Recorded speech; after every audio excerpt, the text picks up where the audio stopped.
I gotta be honest. I think my highlight of Florida was going to a store called Buc-ee's. Don't get me wrong, Florida was amazing. It was like the most fun I've had in a really long time. But this store? You guys don't understand. I had heard the hype, but I wasn't expecting it to actually live up and overshoot the hype. This place is like a gas station on steroids, but on more steroids, and then they did a line of G Fuel and then did more steroids. 100 gas pumps, a bathroom with 50 urinals and 30 stalls. They got home goods, they got clothes, they have beer, they have coolers, they have more food than I think I've ever seen, which is elite, by the way. Like, I can't stop thinking of this place, and I know they originated in Texas, but a part of me thinks I might just be moving to one of those two states now.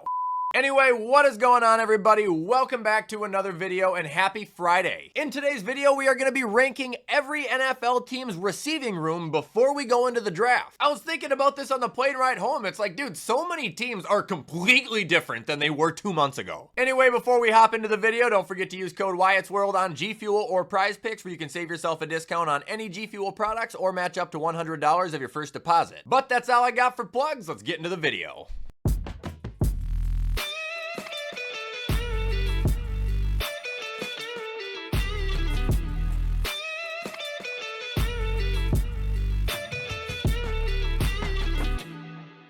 All right, folks, so here we are at the tier list of the day. At the top, we've got the receiving rooms who are the elite. Under that, we've got the above average receiving rooms. In the middle, we've got the receiving rooms that, well, they'll get the job done. Under that, we've got the rooms that are kind of poopy. And bottoming out, we've got the receiving rooms that are flat out abysmal. And if you don't know what that word means, it's another word for horrendous. So, looks like we can begin with the Arizona Cardinals. Abysmal. You guys have nobody. Who's your number one? Michael Wilson, Greg Dortch? If you're asking me, it should be painfully obvious as to what they're about to do in the draft now. Like, they don't have another option. Moving on, we've got Atlanta. They'll get the job done. Drake London, I think, is exceptional. Now, Rondell Moore, he's okay. Darnell Mooney, well, I think he's about as consistent as KJ Osborne now, but they've got who I consider a true number one, and he's got a decent supporting cast around him. Baltimore, they'll get the job done, most definitely. I think Zay Flowers is going to pan out to be quite a good receiver. Rashad Bateman, as much as I like him, he's just had some injury and consistency issues. I don't even know who their number 3 is. I think it's maybe Nelson Aguilar, who's, again, serviceable. Moving on, we got the Bills. Bills Mole.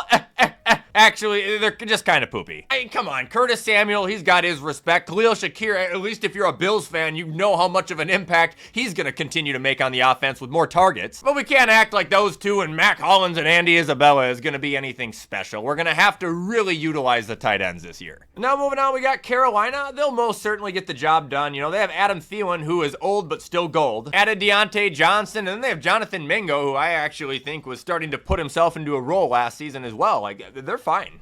Now moving on, we got Chicago, and oh man, they were really close to the elite, but the issue I have is that aside from Keenan and DJ, they're looking at receivers like Dante Pettis and Tyler Scott, and on top of that, even though Keenan and DJ are coming off of arguably the best seasons in their careers, I think DJ for sure, by the way. Keenan's, he's old, man, he's getting towards the end, he's 31, they're above average for certain, but just not quite the elite. Now moving on, we got the Bengals. They're a Tyler Boyd away from being elite, man. Still got T, still got Jamar. And it's Trent Irwins, Charlie Jones, and Kendrick Pryor. Moving on, we got Dallas, above average as well. I think Brandon Cooks is still a very good weapon to have. CeeDee Lamb is one of the best receivers in football. They've got a ton of speed surrounding him, but not really, you know, an established, solidified number 3 guy there. And obviously, a receiving room is more than just a duo. Moving on, we got the Broncos. They'll get the job done. I think they have an underrated receiving room, if I'm being honest. Courtland Sutton is a highlight machine. Josh Reynolds is flat out underrated. And Marvin Mims, I think, is going to turn into be a pretty quick, good little receiver. Now we got the Lions. Oof, it's close. We just need to see Jamison Williams really pop through, but you got him who we know is so talented. St. Brown, who's one of the best in the league, and Khalif Raymond, who is extremely underrated as well. Come to think of it, last year with Reynolds,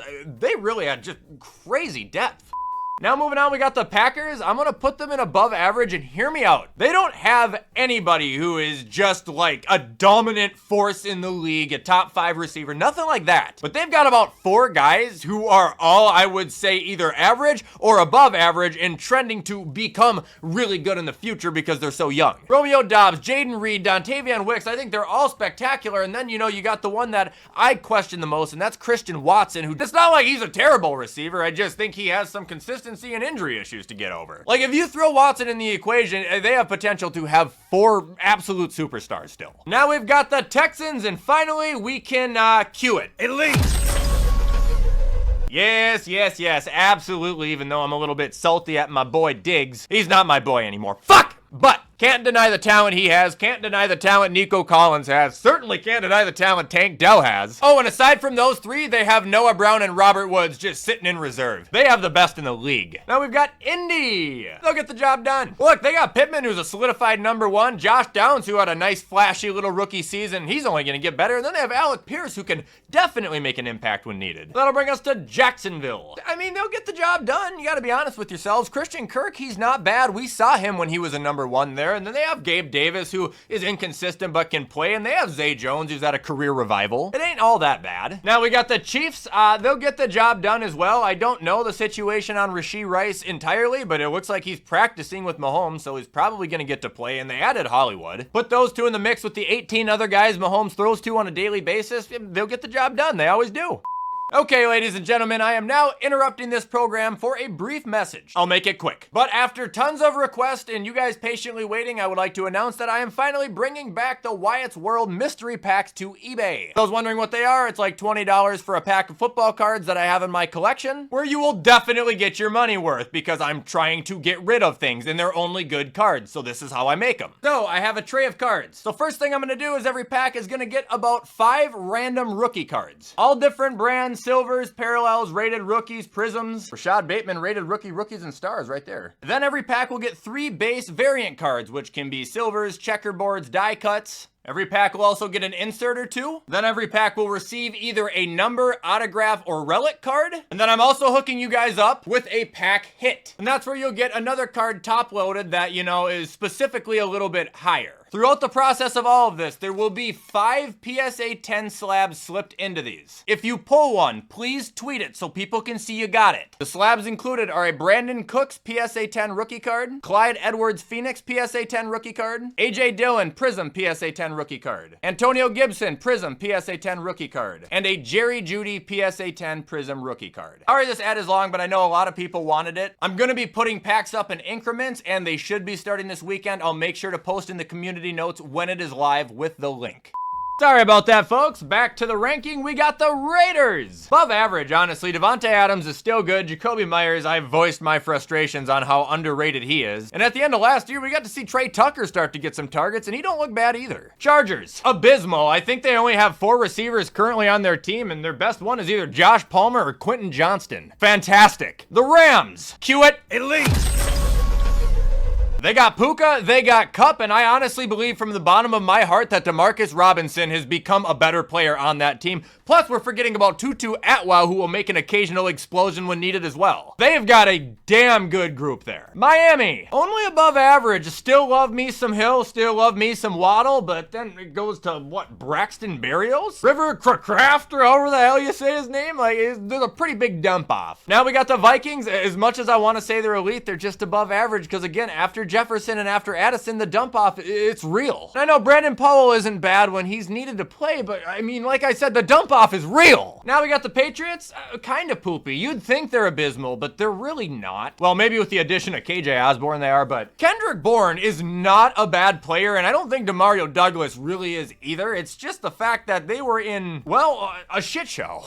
All right, now moving on, we got the Saints. They were actually really close to above average. It's Rashid Shaheed, who I think is electric, Chris Olave, who I think is spectacular, and then, you know, Cedric Wilson, A.T. Perry, and also the fact that Derek Carr, their quarterback, isn't really helping them showcase their fullest potentials either, but they're damn close. Now we've got the Giants, just kind of poopy. They don't have anybody dreadful. They just don't have anybody who's even really remotely special. The Jets, above average. I mean, you got Garrett Wilson and Mike Williams to start it, but then on top of that, there's guys like Alan Lazard, who you know Aaron Rodgers is going to elevate because we've seen him do it before. Now we've got Philly, and this one's stinging elite, but it's just not quite there. You know, you got AJ, who's fantastic. Devontae Smith, who they just locked down. I think he's elite. And then again, after those two, oh, Devontae Parker's not that bad. Yeah, he is. Devontae Parker sucks. All right, now we got the Steelers. Kind of poopy. Hear me out. I know George Pickens is a freak, but even he does not pull them up enough because outside of him, it is potentially the worst I've ever seen. You have Van Jefferson, who is